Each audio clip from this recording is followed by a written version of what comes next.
മണ്ഡലം പ്രസിഡന്റ് മധു, വേദിയിലിരിക്കുന്ന ഏറ്റവും പ്രിയങ്കരായിട്ടുള്ള ഐക്യജനാധിപത്യ മുന്നണിയുടെ പ്രസ്ഥാനത്തിൻ്റെ നേതാക്കളെ, പെരുമ്പളത്തെ എനിക്ക് ഏറ്റവും പ്രിയപ്പെട്ട സഹോദരന്മാരെ, സഹോദരിമാരെ, സുഹൃത്തുക്കളെ, ചുരുങ്ങിയ വാക്കുകളാണെങ്കിലും ഷാനിമോൾ ഉസ്മാൻ, നമ്മുടെ പ്രിയങ്കരിയായ ഷാനിമോൾ ഉസ്മാൻ ഈ തെരഞ്ഞെടുപ്പിൻ്റെ പ്രാധാന്യത്തെക്കുറിച്ച് പറഞ്ഞു. പെരുമ്പളത്ത് വരിക എന്ന് പറയുന്നത് മനസ്സിനും ശരീരത്തിനും കുളിര് നൽകുന്ന ഒരു കാര്യമാണ് നമ്മളെല്ലാം സംബന്ധിച്ചിടത്തോളം.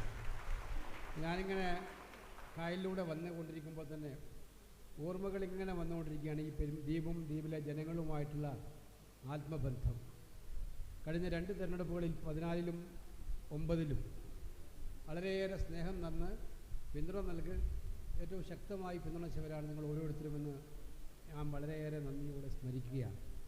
നമ്മളിന്നിപ്പോൾ ഒരു പൊതു തെരഞ്ഞെടുപ്പിൻ്റെ വക്കത്താണ്. രാജ്യത്തിൻ്റെ സ്ഥിതിയൊക്കെ നമുക്ക് എല്ലാവർക്കും അറിയാം. നമ്മുടെ നാട്ടിലെ ജനങ്ങൾക്ക് ജീവിക്കാനുള്ള സാഹചര്യമൊന്നും ഇല്ല. അതിലാർക്കും ഉത്കണ്ഠയുമില്ല. തൊഴിലില്ലാത്ത ചെറുപ്പക്കാരുടെ എണ്ണം ഓരോ വീട്ടിലും കൂടിക്കൊണ്ടേ വരികയാണ്. വിലക്കയറ്റം കൊണ്ട് ജനങ്ങൾ പൊറുതിമുട്ടുകയാണ്. ഓണക്കാലത്ത് പ്രശ്നമായിരുന്നു, ഇനിയിപ്പം ഈസ്റ്റർ വരുന്നു, റംസാൻ വരുന്നു, വിഷു വരുന്നു. ആളുകൾക്കാകമാനം പ്രയാസമാണ്, അതിനൊന്നും പരിഹാരമില്ല. അതുപോലെ തന്നെ നമ്മുടെ നാട്ടിലെ എല്ലാ വിഭാഗങ്ങളും, കൃഷിക്കാരും മത്സ്യത്തൊഴിലാളികളും സാധാരണ തൊഴിലുറപ്പ് തൊഴിലാളികൾക്ക് വരെ അവർ പണി ചെയ്താൽ സമയത്തിന് കൂലി കിട്ടുന്ന സംഭവമില്ല. ഈ ഒരു കാലഘട്ടത്തിൽ ഈ നാടിനെ വീണ്ടെടുക്കാൻ വേണ്ടിയിട്ടുള്ളൊരു പോരാട്ടമാണ് നമ്മൾ നടത്തുന്നത്. ഇതിനെല്ലാം ഒരു ഒറ്റമൂലി നൽകുകയാണ് കേന്ദ്രത്തിലെ ഇപ്പോഴത്തെ സർക്കാർ. നമ്മുടെ നാട്ടിൽ നമുക്കെല്ലാവർക്കും ജാതിയും മതമൊക്കെ ഉണ്ടാവാം, പക്ഷേ ജാതിയും മതമൊക്കെ പരസ്പരം തമ്മിലടിക്കാനും ആളെ കൊല്ലാനും വേണ്ടിയിട്ടുള്ള ഉപാധിയല്ല. ഇപ്പോൾ ഈ നാട്ടിൽ നടക്കുന്നത് അതാണ്. നമ്മുടെ നാട് ഇതുപോലെ നിലനിൽക്കുമോ എന്നുള്ള ചോദ്യമാണ് ഈ തിരഞ്ഞെടുപ്പിനുമുള്ള ഏറ്റവും വലിയ പ്രശ്നം. ഈ നാടിനെ തന്നെ ഛിന്ന ഭിന്നമാക്കി പരസ്പരം ഭിന്നിപ്പിച്ച് ഭരിക്കാൻ വേണ്ടിയിട്ടുള്ള ബ്രിട്ടീഷുകാരൻ്റെ തന്ത്രം ഇവിടെ ആരംഭിച്ചിരിക്കുകയാണ്. നമ്മൾ ആലോചിച്ച് നോക്കണം. പ്രതികാര ബുദ്ധിയോടുകൂടി പ്രതിപക്ഷ രാഷ്ട്രീയ പ്രസ്ഥാനത്തെ ഇല്ലായ്മ ചെയ്യാൻ വേണ്ടിയിട്ടുള്ള പ്രവർത്തനങ്ങൾ ഒരു ഭാഗത്ത്, ജനങ്ങളുടെ പ്രശ്നങ്ങളിൽ ഒരു ശ്രദ്ധയുമില്ലാത്ത സർക്കാർ ജനങ്ങളെ വെല്ലുവിളിക്കുന്ന രീതിയിൽ മുന്നോട്ട് പോകുമ്പോൾ ഇതിനൊരു മാറ്റം ഉണ്ടായേ തീരൂ. നമ്മൾ ബ്രിട്ടീഷുകാരിൽ നിന്ന് നേടിയെടുത്ത ഇന്ത്യ, ആ ഇന്ത്യ അല്ല ഇന്നിപ്പോൾ നമ്മൾ കണ്ടുകൊണ്ടിരിക്കുന്നത്. ഇവിടെ ജനങ്ങളെ വിഭജിച്ച് ഭരിക്കുന്ന, പരസ്പരം തമ്മിലടിപ്പിക്കുന്നൊരു ഭരണകൂടം ഉണ്ടായിരിക്കും. അതിന് ഇന്ത്യയെ വീണ്ടെടുക്കണം. അതിനുള്ളൊരു പോരാട്ടമാണ് നമ്മൾ നടത്തുന്നത്. കേരളത്തിലെ കാര്യം ഞാൻ വലുതായിട്ട് പറയണ്ട. ഇപ്പോഴും നമ്മുടെ 8 കൊല്ലമായിട്ടൊരു ഗവൺമെൻറ് ഭരിച്ചുകൊണ്ടിരിക്കുകയാണ്. എന്താണ് സ്ഥിതി എന്നുള്ളത് ഞാൻ പറയണോ? ഞാൻ മാത്രമല്ല, അത് രാഷ്ട്രീയത്തിൻ്റെ പേര് പറയല്ല. ഇടതുപക്ഷ മുന്നണിയിലെ പ്രവർത്തകർ പോലും, CPM പ്രവർത്തകർ പോലും പറയുന്നതാണ്. അവർക്ക് പോലും സഹിക്കാൻ പറ്റാത്ത കാര്യങ്ങളാണ് ഈ ഭരണത്തിൽ നടന്നുകൊണ്ടിരിക്കുന്നത്. നമുക്കെല്ലാവർക്കും അറിയാം. അമ്മമാരുടെ നിലവിളി കേൾക്കാത്ത ദിവസങ്ങളില്ല നമ്മുടെ നാട്ടിൽ. മക്കളെ സ്കൂളിലേക്കും കോളേജിലേക്കും അയച്ചാൽ ജീവനോട് തിരിച്ചു കിട്ടുമെന്ന് പറയാൻ പോലും പറ്റാത്ത അവസ്ഥയിലാണ് നമ്മുടെ നാട് നിൽക്കുന്നത്. ആകെ അരാജകാവസ്ഥ, അഴിമതിയിൽ മുങ്ങിക്കുളിച്ചൊരു സർക്കാർ. ഇവിടെയും ജനങ്ങളുടെ പ്രശ്നങ്ങൾ പരിഹരിക്കാൻ താല്പര്യമില്ല. അപ്പോൾ നമുക്ക് ഈ തെരഞ്ഞെടുപ്പിൽ 2 ലക്ഷ്യങ്ങളുള്ളത് തന്നെയാണ്. നേരത്തെ ഒന്നാമത്തെ ലക്ഷ്യം, പ്രമുഖമായ ലക്ഷ്യം, രാജ്യം വീണ്ടെടുക്കുന്ന, എല്ലാവർക്കും അവകാശപ്പെടാൻ പറ്റുന്ന ഒരു സർക്കാർ നാട്ടിലുണ്ടാവുക എന്നുള്ളതാണ്. അതിന് ഇന്ത്യൻ നാഷണൽ കോൺഗ്രസിൻ്റെ പ്രതിനിധിയായിട്ടും UDFൻ്റെ പ്രതിനിധിയായിട്ടും ഞാൻ മത്സരിക്കുകയാണ്. പെരുമ്പളക്കാരോട് ഞാൻ പ്രത്യേകിച്ച് പറയേണ്ട കാര്യമില്ല. 10 കൊല്ലം നിങ്ങളുടെ ജനപ്രതിനിധിയിൽ പ്രവർത്തിച്ചിട്ടുണ്ട്. പാർലമെൻ്ററി കാർഡുകളിലും പാർലമെൻറ്റിന് പുറത്തും നിങ്ങളുടെ ഒപ്പവും വേദനകളിലും സങ്കടങ്ങളിലും സന്തോഷങ്ങളിലും എല്ലായ്പ്പോഴും ഒരു കരുതലോടുകൂടി ഞാനുണ്ടായിരുന്നു എന്നുള്ളൊരു സംശയമില്ല.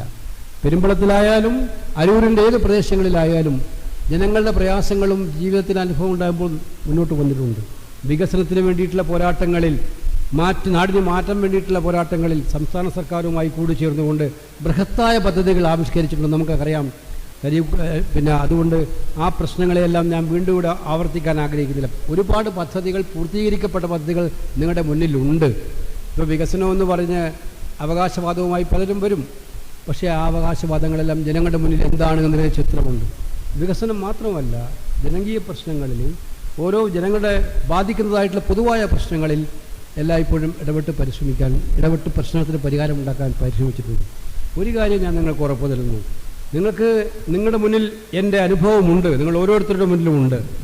ഒരു ജനപ്രതിനിധി എന്ന നിലയിൽ, ഒരു പാർലമെൻറ്റ് അംഗം എന്ന നിലയിൽ, ഒരു ജനപ്രതിനിധി നിങ്ങളുടെ മുന്നിലെ 10 കൊല്ലത്തെ പ്രവർത്തനത്തിൻ്റെ ചരിത്രം നിങ്ങളുടെ മുന്നിലുണ്ട്. ഞാൻ ഉറപ്പിച്ച് വീണ്ടും പറയുന്നു, ഒരവസരം കൂടി നിങ്ങൾ എനിക്ക് നൽകാൻ തയ്യാറായാൽ കഴിഞ്ഞ 10 കൊല്ലക്കാലം എങ്ങനെ നിങ്ങളോടൊപ്പം നിന്നു, അതിലുപരിയായി അതിനേക്കാൾ ശക്തിയായി നിങ്ങളുടെ പ്രയാസങ്ങളിൽ, ദുഃഖങ്ങളിൽ, സങ്കടങ്ങളിൽ, സന്തോഷങ്ങളിൽ, ഈ നാടിൻ്റെ വികസന മുന്നേറ്റങ്ങളിൽ, മുന്നോട്ടുള്ള പ്രയാണങ്ങളിലെല്ലാം ഏറ്റവും മുന്നിൽ നിന്നുകൊണ്ട് നയിക്കാൻ, ഏറ്റവും കൂടുതൽ ആളുകളെ കൂടെ കൊണ്ട് നിർത്താൻ എല്ലായ്പ്പോഴും ഈ വേണുഗോപാൽ ഉണ്ടാകുമെന്നുള്ള കാര്യം വിനയപൂർവ്വം പറയാൻ ഞാൻ ആഗ്രഹിക്കുകയാണ്. അതുകൊണ്ട് നിങ്ങളെല്ലാവരും ആത്മാർത്ഥമായി പരിശ്രമിക്കണം, പോളിംഗ് വർദ്ധിപ്പിക്കണം. ഏറ്റവും എല്ലാവരെയും ഇനിയിപ്പോൾ ഇന്നും നാളെയും കൂടെ വോട്ട് ചേർക്കാനുണ്ട്. വോട്ട് ചേർക്കാൻ കുറേ ആൾ ബാക്കിയുണ്ട്. നമ്മുടെ ആളുകൾ പരമാവധി ദയവ് ചെയ്ത് ആരെങ്കിലും ബാക്കിയുണ്ടെങ്കിൽ നാളെ കൊണ്ട് അവരെ വോട്ട് ചേർപ്പിക്കാനുള്ള ശ്രമം നിങ്ങൾ നടത്തണം. നമ്മൾ എല്ലാവരെയും പോളിംഗ് ബൂത്തിലെത്തിക്കണം. ഓരോ വോട്ടും വിലപ്പെട്ടതാണ് എന്ന് മനസ്സിലാക്കി ഈ പോരാട്ടത്തിൽ പങ്കെടുക്കണം. പെരുമ്പളത്തെ നേതാക്കന്മാരുടെ നിരയുണ്ട് ഇവിടെ, എല്ലാ നേതാക്കന്മാരും. അവരെല്ലാം കൂടെ ഒന്നിച്ച് തീരുമാനിക്കുകയും നിങ്ങളെല്ലാം ഒന്നിച്ച് തീരുമാനിച്ചാലും വൻ ഭൂരിപക്ഷത്തോടെ നമുക്ക് വിജയിക്കാൻ കഴിയും. അതിന് നിങ്ങളുടെ എല്ലാവരുടെയും സഹായവും സഹകരണവും ഉണ്ടാകണം എന്ന് മാത്രം സൂചിപ്പിച്ചുകൊണ്ട് നിങ്ങളുടെ കൂടെ കുറേ സമയം കൂടി ചിലവഴിക്കണമെന്നുള്ളത് ആഗ്രഹമാണ്. അത് ശരീരത്തിനും മനസ്സിനും സന്തോഷം നൽകുന്ന കാര്യവുമാണ്. പക്ഷേ എനിക്ക് പള്ളിപ്പുറത്തൊരു മീറ്റിംഗ് ഉണ്ട്, അത് കഴിഞ്ഞ് ആലപ്പുഴയിലെത്തിയൊരു നോമ്പ് തുറയുമുണ്ട്. അതുകൊണ്ട് സമയത്തിൻ്റെ പ്രശ്നമുള്ളതുകൊണ്ട് എന്നോട് സഹിതം ക്ഷമിക്കണം എന്ന് ഞാൻ പറയുകയാണ്. നിങ്ങളുടെ എല്ലാ പ്രശ്നങ്ങളിലും എല്ലായ്പ്പോഴും വിനീതനായി ഞാൻ ഉണ്ടാകും എന്ന് മാത്രം സൂചിപ്പിച്ചുകൊണ്ട് എൻ്റെ വാക്കുകൾ അവസാനിപ്പിക്കുന്നു. നമസ്കാരം. ജയ് ഹിന്ദ്.